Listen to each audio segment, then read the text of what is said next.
title tonight is If Your Life Depended on Your Negotiation Skills, Would You Stand a Chance? So I'll make mention of a specific book a couple times during this, and I highly recommend that if anybody wants to, that they definitely should pick this book up. It's called Never Split the Difference by a gentleman named Chris Voss, who was one of the top hostage negotiators for the FBI. And essentially, during his tenure there, they rewrote the book on negotiating and what that looked like. Now, he doesn't believe in win-win results. He says that it's a win result. But I will tell you for real estate that I definitely advocate win-win. So this evening, let me get into, see if make this thing work here. So what to expect this evening. So there's going to be lots of information. The class is going to move fast. We have a lot to cover. Pay attention, take great notes. Tammy told me that they are recording the class this evening, but I can promise you you're not going to want to miss it. So raise your hand or send a message in chat if you have any questions. If you question answered immediately, then I'll get to your answer. I'll get the answer by the end of the class. Tammy is monitoring chat, so if anybody has a specific question, or you can certainly raise your hand, and I will look for you and try to answer whatever question that you have. Engage and participate. I know that that is sort of a hard thing to do when we're all on Zoom and we're all doing it from different places. But if you want to get something out of the class, and I think that that's part of what you would do, you're going to get the most out of your time and the best experience if you participate in the learning. If I cover the following things from you guys, will this be a successful class?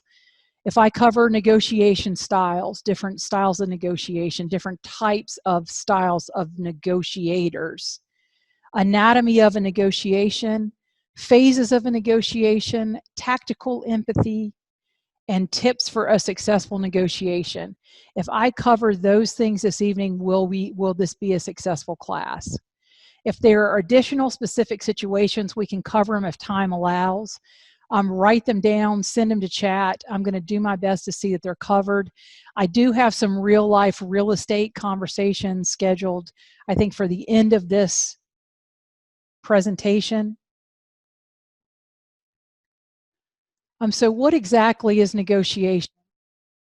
Negotiation is bargaining. It's a give and take between two or more parties. Each has their own aims, needs, viewpoints, seeking to discover a common ground and reach an agreement to settle a matter of mutual concern or resolve a conflict. Negotiation is to obtain or bring about by discussion, to find a way over or through an obstacle or a difficult path. Negotiation serves two distinct and vital life functions: information gathering and behavior influencing. For me, that's a pretty interesting way to look at this. Information gathering, negotiation and information gathering. I don't think for a long time that the two of those things have been put together. And behavior influencing, and includes almost any interaction where one party wants something from the other side. Your career, your finances, your reputation, your love life, even the fate of your kids at some point, all of these things hinge on your ability to negotiate. The more parents that I talk to about this class and about the opportunity to take a class on negotiation, there's a lot of excitement out there because they do realize that you negotiate with your children every day. There's not a lot of negotiation with your grandkids because you basically just tell them yes and do whatever they want you to do, but there is negotiation with your children. So Chris Voss, in his book, Never Split the Difference, Negotiating as If Your Life Depended on It, says, without a deep understanding of human psychology, without the acceptance that we're all crazy, irrational, impulsive, emotionally driven animals, all the raw intelligence and mathematical logic in the world is little help in the fraught and shifting interplay of negotiating. So I think that that's a pretty interesting take on this, right? Without a deep understanding of psychology, that's the part of it for me that made this book so interesting, and that's the part of it for me that has made this subject itself, negotiation, so interesting. He also says that no matter how we dress up our negotiations in mathematical theories, we're always an animal acting and reacting first and foremost from our deeply held, but mostly in fears, needs, perceptions, and desires. I do highly recommend this book. I will say that again. I do highly recommend that. So let's talk about negotiation styles. So the analyst would be the first one, and the analyst is methodical and diligent. Their motto is as much time as it takes to get it right. They have low emotion and a calm voice. They can be thought of as distant and cold because there is a lack of emotion, or that's what people perceive. They hate surprises and have a skeptical nature. It is vital for them to be prepared. They will forego everything else in preparation. So if this is your style, if you see yourself in the analyst, then open yourself to sharing with the other parties in the negotiation. Understand that you're coming from a deficit on that, and make that part of your goal. Smile when you speak and be prepared to analyze any information more quickly by practicing options that might be presented in advance of a negotiation. So if you know that this is your style and you know that you need to analyze things, there's some exercises towards the back of this presentation, and it's going to talk about the steps that you need to make. And one of those steps is getting an analysis before you sit down with the negotiation over what could potentially go wrong, what potentially the other side could say, and you're going to practice things just like you would practice about that. So you're going to get out of your own head. If you're that type, if you have to analyze, you're going to get out of your own head with this. Because when you're in a negotiation, sometimes it moves more quickly and you may need to move more quickly. So tips for negotiating with the analyst. So if you are negotiating with someone who you would term as an analyst, you're going to be prepared with data. Do not take their tone of voice personally, and understand that silence gives them a chance to think. So we've thought from a negotiation perspective, that if we just zip it, if we just give people a chance to say things, then they may fill that silence. But if you're dealing with an analyst, that's not going to be the case. Hypersensitive to reciprocity. In other words, they're going to give, but if they do not get in return, they're going to lose trust. So that's kind of a big deal in a negotiation, right? So those are just for some tips for negotiating with the analyst. So you don't have to admit to it, cop to it, raise your hand to it, but if you see yourself as this style, then that's what you need to look at. The accommodator is the second one. Relationship focus, their motto is, as long as there is a free-flowing exchange of information, that time is being well spent. Their main goal is to be on great terms with everyone. They're very easy to talk to, extremely friendly, and they have pleasant voices. Their preparation might be lacking, though, because they're more people-focused, and it's hard to get to the bottom of their objections. It's hard to find out what their objections are. I know that each of us in the business can probably think of buyers and sellers that we've worked with that we would term as accommodators, because they had objections and we never understood what those objections were until maybe it was too late. So if you're an accommodator, you can prepare for the negotiation by setting goals for the outcome. Stick to being likable, but don't sacrifice your objections. In other words, you need to stay on top of that, and don't walk away from things that you object to. Consciously say, I need to talk about those things. You need to be aware of your level of chit chat, and you need to ask yourself, wait, which stands for why am I talking? So if you're in a negotiation and you find yourself jabbering because you're this accommodator and it's all about the conversation, just put the brakes on and stop. Watch that clock. You know, lots of times what happens with accommodators is that you find that you get nowhere in the negotiation, even though you spent a lot of time having a conversation about that. And so if this is your style, you want to be very conscious of that. So tips for negotiating with the accommodator if they're the people that you're negotiating with. Listen to them, but ask calibrated questions to keep the negotiation moving to conclusion. Work harder than normal to uncover their objections. They do not like conflict. They may agree to give you something that they can't deliver just to please you. So you want to press them for results that are realistic. So the last one, and I had a couple people that took a vote in my office and they said that I'm definitely this. They're fiery. The motto is that time is money. They love winning, even at others' expense. Not so much me, but direct and candid with an aggressive communication style. They tend to have more focus on their own goals and less on other people.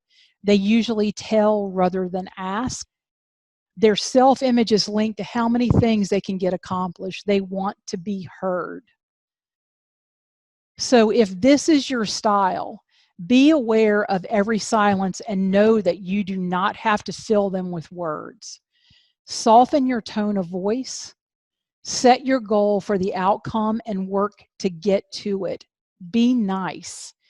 And it's not just necessarily being nice, it's that perception that other people have maybe of you not being nice. Just be aware of that. Listen and wait to respond. Patience is a virtue. Use calibrated questions and labels because it makes you seem more approachable. I've mentioned calibrated questions now at least twice, and we will talk about what calibrated questions are. So tips for negotiating with the assertive. Focus on what they have to say and hear them out completely. Completely. They will not listen to you until they have been heard. I think that's critical because I start thinking about some of the negotiations that I have had in the past where I felt like we've been talking over each other. And maybe it's because I wasn't aware of it, but there was an assertive on the other end of that conversation. And what I needed to do was just zip it, let them have their say, and then move on with the rest of the conversation. So make use of calibrated questions, labels, and mirroring techniques. Work to get a that's right from them. Don't take their tone personally. Any questions about any of that? I thought that was pretty fascinating to me to think about the different types of people. So which one are you and how does this help? It's important to know your style so that you can make changes as needed so that you can accommodate the style of the people on the other side of the negotiation. In every negotiation, I believe that this is the first step to success. You need to figure out where that other party is coming from. You need to do your due diligence, ask the questions. You might need to rework your approach so that you get the best result possible. I think at the end of the day, and we'll establish this through here, through my rules of negotiation, that you're going to establish that goal. And I think keeping that goal in mind sort of opens my brain to a better understanding of what needs to happen through the process to get to that goal versus having a vested interest in every single step of the way. When an analyst pauses to think, their accommodator counterpart gets nervous and an assertive starts talking, thereby annoying the analyst who thinks to herself, every time I try to think, you take that as an opportunity to talk some more. Won't you ever shut up? And this is from Chris Voss, of course, and Never Split the Difference. So I just thought that was kind of funny. That's like one of those jokes that you would hear, you know, an accommodator, an analyst, and an assertive go into a bar. So negotiation prep. So leading up to the negotiation, so we all know in real estate that we can negotiate on things at the drop of a hat. I think what part of the challenge is, though, is not letting it happen at the drop of a hat, to be more focused and more intentional about these negotiations and when they happen. Know your goal, have a clear goal, strive for a win-win so that both sides have some give and some get. Are you negotiating for yourself or someone else? Keep emotions out of the negotiation and focus on the goal. Know your client. If you're working for someone else, make sure that you know their goals. Learn their non-negotiables and understand where they are coming from. Think ahead. Anticipate what the other party may want out of the negotiation and write down how you plan to handle it. This is a really good practice. It sort of means that you're not going to be broadsided. You may not think of everything, but at least it allows you to anticipate and act like you're thinking on your feet a little bit better. Set clear expectations with yourself or the party that you represent. Be results oriented, but be ready to bend and restructure approach as needed. Trust helps with this step. In other words, if you have trust in the group or the people that you're negotiating with and across from, that helps with the expectations and setting of those. Be informed. Do your best to learn as much as you can about the other party, whether it's an agent, buyer, seller, family member. Do your research and determine what their negotiating style might be. Board of Realtors is an excellent place to meet and get to know other agents. Just thought I'd throw that in there. Props to Board of Realtors, right?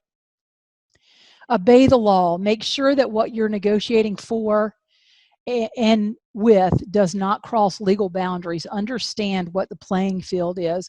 And the next one is know your documents. Decide if you can paint outside of the lines to get resolution and have a working knowledge of the relevant documents or guiding circumstances, and that would be real estate specific. Negotiation requires understanding between ourselves, other agents, buyer, seller, family, and the world. With agents, and here I'm going to do another little shout out for the board. There's lots of great reasons to get involved with the Board of Realtors, but one is to learn and to get into relationship with other real estate agents. If you know them and they know you, it really does help with your negotiation. Great benefits plus knowledge of peers equals deeper relationships and better understanding. When I first got involved with the board in 2001, that was one of the main reasons that I did. Well, that and to support a lady who was coming in as president, Debbie Small, that year.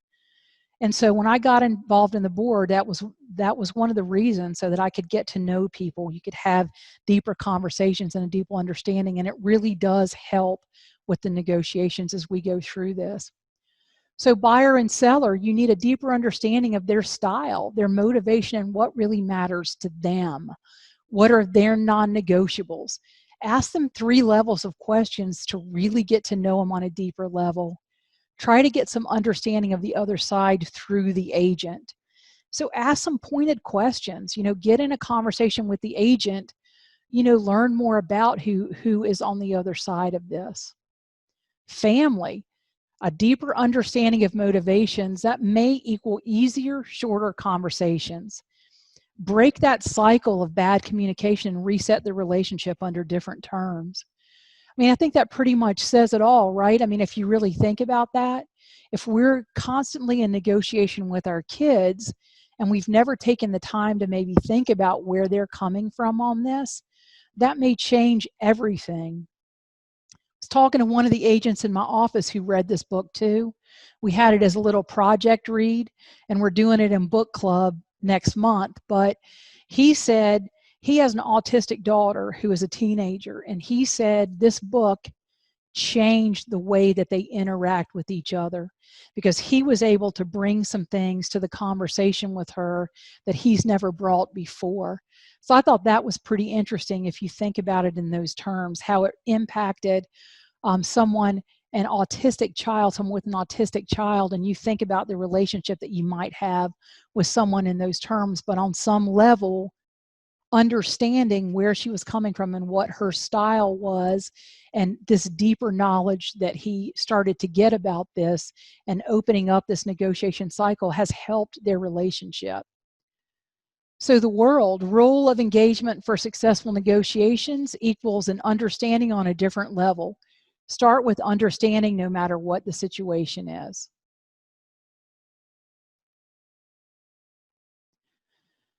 So setting the stage for a successful negotiation always starts with you. What are your strengths and your weaknesses, your learned behaviors, your system of beliefs, and your goals? And I guess the other question that I would have about that is, how much does it really matter? It shouldn't really matter at all unless you're negotiating for yourself. If you're negotiating for someone else, all of these things about you shouldn't make any difference at all. But if you don't understand yourself and you don't know yourself, then it definitely can have an impact on the negotiations that you go through on a daily basis. So take the time, learn yourself, learn your strengths and weaknesses. Your negotiation skill, like any other skill, can be built with time and practice. You know, we spend time talking about scripts and thinking about scripts and dialogues and how we can be better real estate agents and how we can really get into discovery about doing better, doing more, being more efficient and proficient at the job that we do. This negotiation skill, like anything else, just takes that extra time and effort. So I think this is pretty funny. So everybody has a plan until they get punched in the mouth. Mike Tyson. So I thought that was pretty funny in light of the next subject that we're going to cover, and that is keep your cool no matter what happens. You have a plan. You need to have a plan going into this. It may not be, or it may not be A, B, C, D, E. It may be more like A, D, G, B, D, F. You need to be okay with the process. Negotiation is not an active battle. It's a process of discovery. And so that alone should tell you that even if you go in with every preparation in the world, you may have to shift the course of that negotiation in the middle of it. Just be prepared to do that. So the anatomy of a negotiation. Once the negotiation starts, there are 3 phases. That's the exchanging of information, the bargaining, and the closing. So how about starting a negotiation from a different position? How about starting it by asking questions? Try to understand the other side of the situation. Ask leading questions that don't have yes or no answers. Listen first. Take your time before you respond. Focus entirely on that other person and what they have to say, not formulating your own responses to them. Make it a safe place for them, and they're going to be more forthcoming with details that you're going to need. So here's the thing that I'm going to tell you about that. As I was writing this class, I started reflecting back on some of the negotiations that I've had over the years. And it's interesting how lots of times I would find myself going into a negotiation already with an idea that the other side was nuts, that what they're asking for is completely unfounded. There's not a snowball's chance, and you know where, that we're going to go down that road. And so this really made me have a come to Jesus with myself and say, if I'm going into the negotiation like that, we may as well not have a negotiation, right?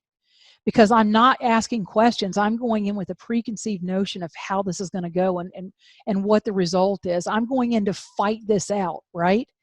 I'm going in to fight it. I'm not going in to get into discovery, to figure out how we can work through this to a better resolution for everyone. So get into discovery. Get into discovery. Start your counter by using mirroring, collaborated questions, and labels. Mirroring, what you're going to do with mirroring is you're going to match your voice tone and timing with the other party. You're going to speak fast or slow to match them. If you're face-to-face, you should mimic their body language. This adds an additional level of comfort for them, and it gives you additional understanding about them. So I think one of the interesting things that we've come to, you know, we used to all think, oh, if someone crosses their arms like this, then they're negative. They're closed off. You're not going to get through. And then over the years, we've come to realize that that may just mean that they're cold. But if you're looking at trying to get a better understanding of someone, we tend to have better conversations with people that we have something in common with. And so mirroring allows you to cut to the chase with some of these activities, whether it's your voice, whether it's the timbre, whether it's the tonality, whatever it is. And so this allows some of that comfort level to creep in what everyone would say is an uncomfortable situation, right, when you get into a negotiation. So use calibrated questions. These questions avoid words like can, is, are, do, or does, and they always start with words like what and why. These questions don't allow a simple yes or no answer, and they get your counterpart to share a fact without thinking. So think about that. We go into negotiations lots of times extremely guarded. We're extremely protective of ourselves or the parties that we're protecting in the negotiation. And we almost feel like if we give up too much information that we're doing a disservice to those parties. I'm telling you that this is going to open the door for that, right? The end of the day, as long as we have goals, even if we're representing someone else, we have an agreement as to what those goals are. And so this is a much better situation where the door's open, the experience is open, the conversation is open. So these questions can also take the aggression out of a confrontational statement. There's a big difference between you're screwing me out of a lot of money and how am I supposed to do that? Bend their reality. So I'm going to share a little story out of this book, if that's okay. So he was consulting with a client who at a small firm that did some public relations. The folks at the big company that they were doing public relations for were not paying their bills. And as time went on, they owed this young lady more and more money. They kept her on the hook by promising lots of business, repeat business, implying that she's going to get a pile of revenue if she just kept on working. And so this young lady felt very trapped. So Chris's advice for her was simple. He told her to engage them in a conversation where she summarized the situation and then asked, how am I supposed to do that? So she was resistant to that. She told Chris, there's no way, that's not going to work. If they tell me I have to, then I'm trapped, was what she thought. She also heard the question as, you're screwing me out of money and it has to stop. And that sounded like the first step to her getting fired as a consultant, which she didn't want to do either. What she wanted to do was to be paid for her time. So when they got, the next time that this big company called and they gave her a task to perform, she summarized the situation and she said, how am I supposed to do that? You know what? The answer she got was, you're right, you can't, and I apologize, and her check came in the mail the end of that week. So just by asking that simple question, it's not confrontational, it wasn't a fight. She just said, how am I supposed to do that? How am I supposed to keep doing business with you? How am I supposed to keep doing things for you without being paid? So that was a good way to sort of derail that and have an uncomfortable conversation without it being really uncomfortable. The other thing that you want to do is label their pain. How can you separate people from their emotions if their emotions are the problem? Well, by naming those emotions. I understand that you're angry about this, or I can tell that this is upsetting you. But by dealing with their emotions and calling attention to them, you're going to turn the conversation in a different direction.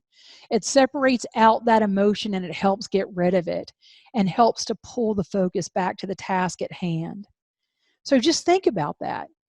So think about being in a negotiation and the person on the other side is angry. I think we've all probably been there.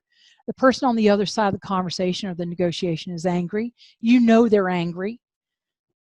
And instead of overlooking it and moving on to the next step, if you just say, I know that this has made you angry. I know that you're angry about this. What about this has made you angry? So now we're going to talk about this because they're not going to avoid answering the question. I mean, that would mean that they would have to be rude, and most people don't want to do that. So think about that, and when you're in the midst of a negotiation, the other party's mad or upset or whatever, stop the wheels and say, what about this has made you upset? What about this has made you sad? You can also continue to bargain back and forth, but you got to know when to cut your losses or change the scene. You know, sometimes a negotiation gets so tense, everybody's standing their ground, those lines have been drawn in the sand, nobody's moving forward. Maybe that's the time that you say, gosh, I gotta go, I forgot I need to make dinner for my husband, or whatever the case is. I need to change something. I need to go, oh gosh, I'm running late for another meeting, whatever it is. Can we come back to this tomorrow? I don't mean to put you on hold, but sometimes what that does is just gives everybody a safe chance to just walk away, shake their arms, take a couple deep breaths, and think about what happened. So you got to know when to fold them. Close, close, close. Do not forget to ask for the close or set up for the end of negotiation. So this is where your attention at the beginning of setting that goal really matters. If you don't have a goal, how are you going to know that you've gotten where you need to get? It also makes the whole process more purposeful, and all parts of the process have a valid space in that process, so don't skip any of them. But don't forget to close, just like when you're trying to close a deal with a buyer, seller, whatever. A negotiation is the same thing. Don't forget to close that negotiation out. So you may take more or less time with any of these stages depending on the other party, depending on you, I guess, too. But you have to stay engaged and actively listen to decide where you are. I think that's the other thing as I was reading through this that really occurred to me, and that is how many times we're not actively listening when we're in this process. We're gauging what we're going to respond back. It's a negotiation. We got to take that hard line. We got to protect ourselves or someone else. There's so much at stake. But I'm going to say, keep your mind open, keep your ears open, have that understanding of what's going on. So some key words to look for, and I thought this was fascinating to me, is that's right. This lets you know that you've achieved success in your questioning and you've gotten your counterpart to agree with you, at least in part. This is a stronger sign that you're on the right page than hearing yes. Sometimes yes is a faker and it may lead you in the wrong direction. What if we're dealing with an accommodator? You know, chances are they could tell us yes just to get themselves out of the hot seat. They don't really mean yes. So think about this. The words "that's right" means that we have an agreement. If you can get someone in a negotiation to say, "That's exactly right," do you think now you're working together maybe to achieve some results? So think about those words, that's right. And don't look at no as a bad word. It just means that they've at least heard you, and maybe they just don't know enough, K-N-O-W. It really does open the door for a discussion. In fact, in Chris's book, he says that he gets very excited when he hears the word no, because it means that he knows that there is going to be a further conversation. So I said that we were going to cover tactical empathy. I think that's an interesting term. So this means that you have to truly empathize with the other party tactically, and you have to recognize and vocalize their perspective. This is thinking from the other person's point of view and talking to them from that perspective. It's understanding another person and not just leaving it there. It's a tactical negotiating position. This may allow you to subdue the enemy without fighting, from The Art of War. So when we start thinking about things like that, if we think about this as the way that we normally think about negotiations, which is each side is standing their ground, it's heated, you know, we're sweating, we got to tag each other in and out of this thing because it's so dramatic and traumatic. So start thinking about it this way. And I'm not saying that you dummy up anything. We truly take the tactic that we look at the other side and say, gosh, I realize that this maybe is getting a little bit off track. How can we bring it back on track together? You know, what about thinking about doing that instead of walking away from the table with you both shaking your heads? I think to me that put a little bit different perspective on it. So be truthful and open to working through the process. This is not a manipulation, but it is a dialogue. So here's some tips. Prepare a brief in advance. Lay out your goals. Summarize the known facts that have led to this point. Prepare 3 to 5 labels and perform an accusation audit, which is a concise list of any accusations that they may want to make. Set up your calibrated questions, and those are those open that start with what and why. and identify behind the scene deal killers. List questions that can uncover and diffuse these issues, and start thinking in terms of non-cash, right? So think about that for a minute. How many times in real estate, in the real world that we live in, could there maybe be a non-cash resolution? You know, we're $2,000 apart and nobody's budging, and we're in the middle and it's heated, and we're going back to our corners, and you know, we're coming out fighting every day to try to get it resolved. But maybe start thinking about things from a non-cash perspective. Maybe I could say to the seller, if I'm the listing agent, so if you're not willing to step off that $2,000 cash, what are the other options that you may be willing to do? Let's talk about that. Let's think about this from a different perspective. So think of some non-cash resolutions to this. So do not ignore the other party. You need to validate them in their position. I can't say that enough. You know, validate them by asking them questions. And I do want to remind you guys that there's something interesting that happens when you're the person that's asking the questions. Sometimes I think people feel like that puts you in a position of weakness. But what I'm telling you is that if you are the person asking the questions, you are leading the conversation, right? So you have to ask well thought out, smart questions that are open-ended and give people a chance to answer them. You need to remain calm, cool, and collected. Anger shuts down your brain. I mean, it really puts a stop to any thought process that's going to happen. And one thing that I know about a negotiation is you're not going to have a successful outcome in some instances with your brain shut down. And if that anger is the overriding thought that you're having, maybe you need to stand up, shake it off, take some deep breaths, say to the person on the other end of the phone, you know, I need to take a 5-minute break. Can I call you back in 5 minutes?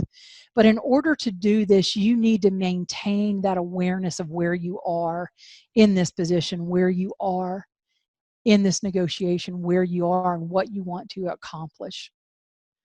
You need to neutralize the negative and reinforce the positive. So this is getting back to the no answers. You're going to neutralize these negative thoughts and feelings, right? By bringing them up and bringing them out. You know, if I know that someone is upset, what about this has upset you? Let's talk about this. Let's think about this. You know, it's giving me information. It's deepening that relationship with the person on the other end. It's helping me understand a little bit of where they're coming from. But you want to neutralize that negative instead of pouncing on it and using that negative as a club to cudgel someone with, which is some negotiation styles I think that I've heard in the past. So you want to neutralize those negative thoughts and feelings. You want to deal with them, talk about them, bring them out into the light of day. You want to reinforce the positive. You know, you get to a positive place and you want to reiterate that. You want to say, so let me understand, we should be celebrating because I think this is what we just came to terms about, or at least this is at least resolution of part of it, right? So you want to reinforce and celebrate that positive side of things. You need to find common ground and similarity where you can. Like I said at the beginning of this, we tend to do better conversationally with people that we feel like we have some type of a connection with, some type of similarity with. Whether it's there or not, even if it's someone that I think there's no way that we have anything similar, I might try to rethink that and say, what might be some common ground that I could have with that person?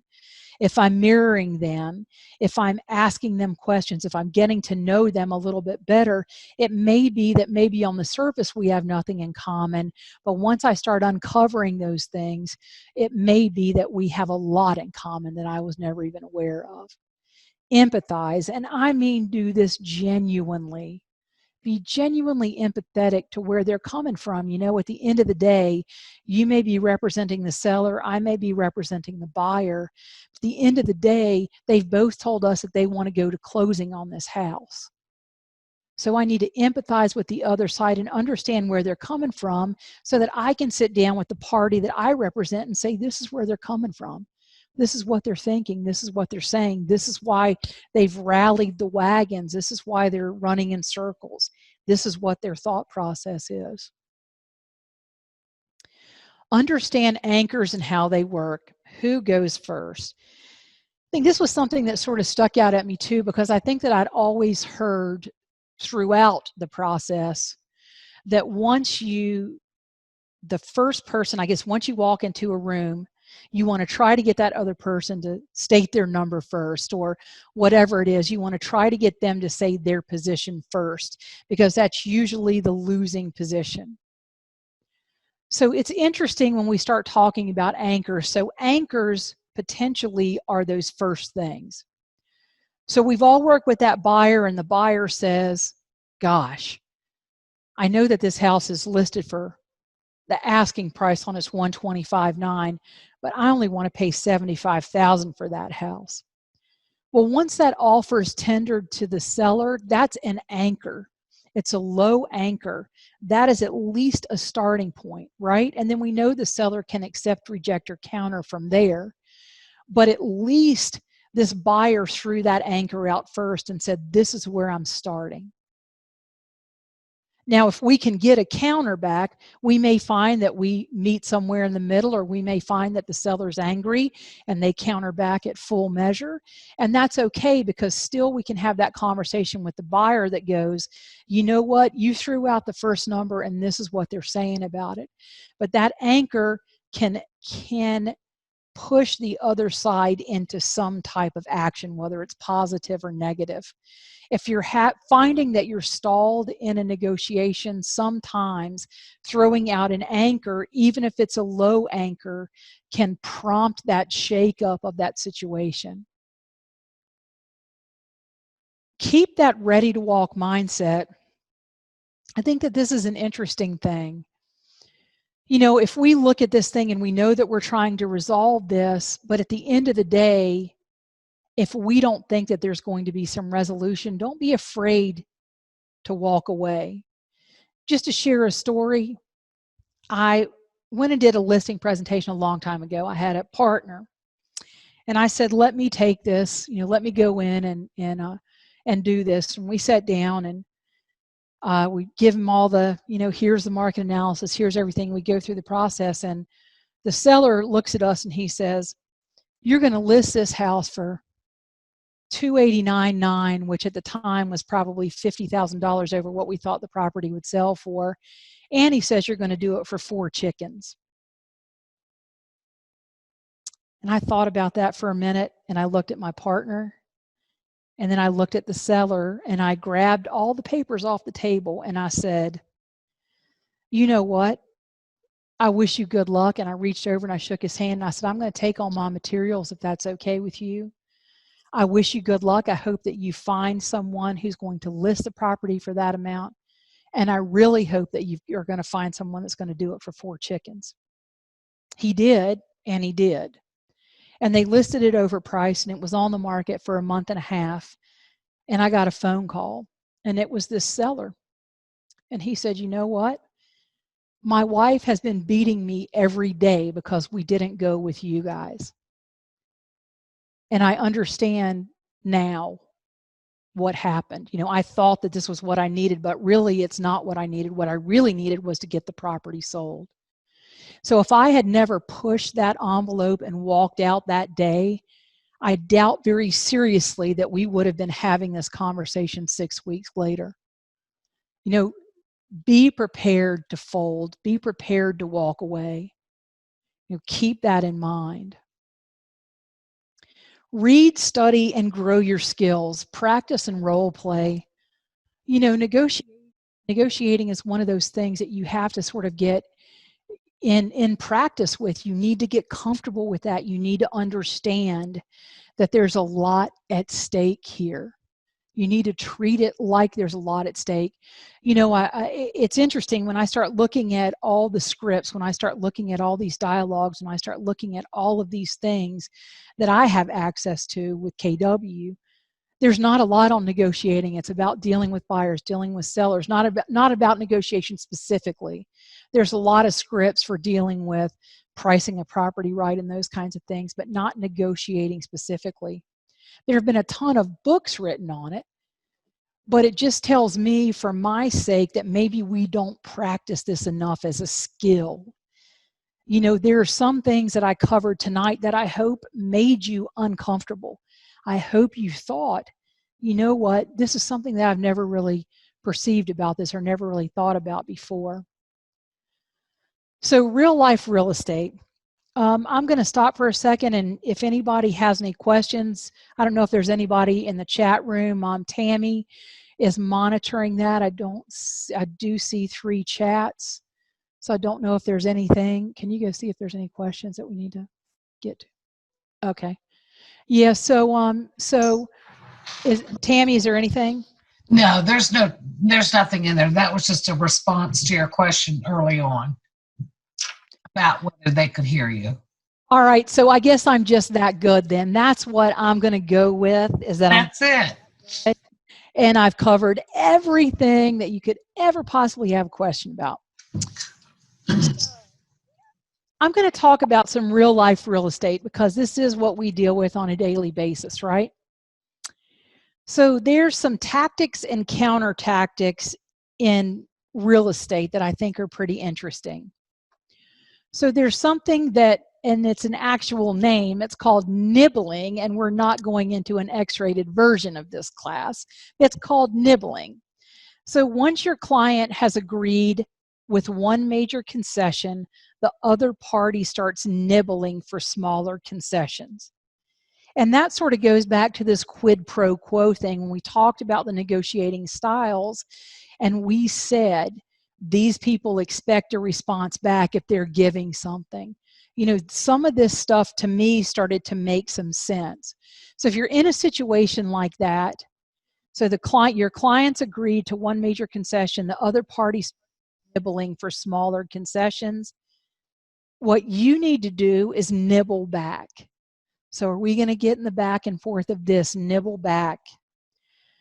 So what if it's a hot potato? So the other party tries to pass a problem on to you. For example, the co-op agent passes all closing costs to your client because their client can't afford them. So think about this, right? Based on what we've learned, maybe you would ask deeper questions about that, right? Maybe you would try to get a better understanding of what's going on the other side. Is this just a negotiation tactic, or is there really something there that we need to look at, right? If there's really something there that we need to look at, then my conversation with the seller may be a little bit different. So the other thing, the recommendation is that you pass that back. But I'm going to challenge that a little bit and say maybe the right answer is to ask other questions, ask additional questions, and find out if this is just a negotiation stance or if there really is something to this. So good guy, bad guy. This is sort of like good cop, bad cop. So 2 people are working together like a husband and a wife, and they're going to take opposing roles. One's friendly and considerate, the other behaves in a difficult or aggressive manner. Think of a typical car salesman who's the good guy who says the manager, the bad guy, won't let him reduce the price any further. And I think this is very valid. I think that it's just like dealing with the emotions of a situation, right? You look up and say, is this really the way that we're going to play this? Is this really where you're coming from? You know, you bring that stuff out into the light of day and you have a real conversation about it. You know, I think that sometimes the customers and clients that we deal with have bad information. They have bad information about who they should trust in the real estate transaction. Somebody's told them, don't trust a real estate agent. You know, so if the negotiation is between us and our buyers and sellers, then we need to work to establish that trust. We need to get past their first offer, which is this good cop, good guy, bad guy scenario. We need to delve deeper. We need to ask better questions. We need to figure out what's behind this, and we need to pull this into the light of day.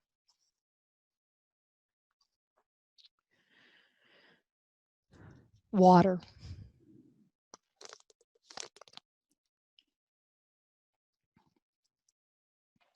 So here's some scripts. So handling your buyer's requests for inclusion of seller's personal items. So maybe you might say to the purchaser, I'm more than happy to write that into the contract for you. I feel when you start involving people's personal property that it becomes more emotional. When you're asking for their antiques and their furniture, it's different than asking for their refrigerator or their washer and dryer. I don't like to get involved in personal property. If those are the items you want, let me call the other agent if the sellers are even willing to part with the items before we actually put it in the contract. And if the other agent says they might consider including the items for the right price and we can throw it in there, how do you feel about that? So I think it's interesting that the first script for me that I pulled up when I was researching this was a script that says is between you and your buyer, you and seller, right? So what this tells me is maybe the first negotiation on tap is not the negotiation between the buyer and seller. Maybe that first negotiation is the one that needs to take place between me and the purchaser, right? Let me get an understanding about the whys, the whats, the wherefores of this. Let me understand why you want this. What is it about this that makes you want it? You think it's cool? Have you always wanted one? Whatever it is, because if I'm going to broadcast this out to the seller and the listing agent to the seller, then if I have a more complete idea about the whys and wherefores, maybe that'll help further develop this. But that first conversation is between me and that purchaser, and let's talk about what this means. Let's talk about what may happen with the seller. So clarify the inspection report for your buyer. I understand that you're a little concerned about the inspection report. I recommend that we negotiate for a dollar amount so we can be in control of who addresses these. Focus on big items, heating, cooling. So I think it's an interesting conversation, right? And I think that we all face this in our businesses, that you say, hey, how do I negotiate this? You know, when do I start having this conversation with the purchaser about a home inspection? And any of these things that I'm talking about right now, understand that you need to talk to your broker about them to get their clarification, their quantification of it. I'm just recommending that maybe it's time for a deeper conversation with buyers and sellers up front. Maybe we as agents need to have a better understanding of the clients and customers that we are representing so that we can have a more expanded conversation with the agents on the other end of it so that they in turn can have a more expanded conversation with the parties on the other side. I think that's real important for me. So what about when a buyer wants a seller to make non-essential repairs? I mean, that's something I think that we may all term as non-essential. Now, maybe the buyer doesn't. So I think for me, the first place that I'm going to go is to the buyer and say, what about this is important? Where are you coming from on this? What's your thought about this? Well, I'm afraid, you know, the home inspector said A, B, C, D, and this is really a concern of mine. Well, that allows me to be able to take the time to go back to the listing agent and say, hey, this is the reason that we're having this conversation. So I think for me, most of these things, most of the scripts, most of the real life scenarios that we deal with go back to that level of understanding, that level of asking those questions leading into things. So I think it's the class is a little bit shorter than I thought it would be, but about an hour. And I just want to make sure that nobody has any questions or comments about it. I'm happy to re-go over any of the slides if we need to. Negotiation is one of those things that I could have either taught a 2-hour class or a 10-hour class on, because if you really get into the details of this, I mean, I probably could have taught a 10-hour class just off this book. But hopefully I've covered enough to pique your interest in it. Hopefully it's been entertaining enough and exciting enough and informative enough that the next time you see my name on here that you'll sign up for another class. And that's it. I want to thank you guys all for coming. I really appreciate your time. And I want you all to have a great night. Are there any other questions? You are very welcome, Christine. Louise, thank you. Michelle, it was awesome to see you. Betsy, I saw you for 30 seconds. It's great to see you too. Thank you guys so much for coming, and have an awesome night. If nobody has any questions, I'm going to end this.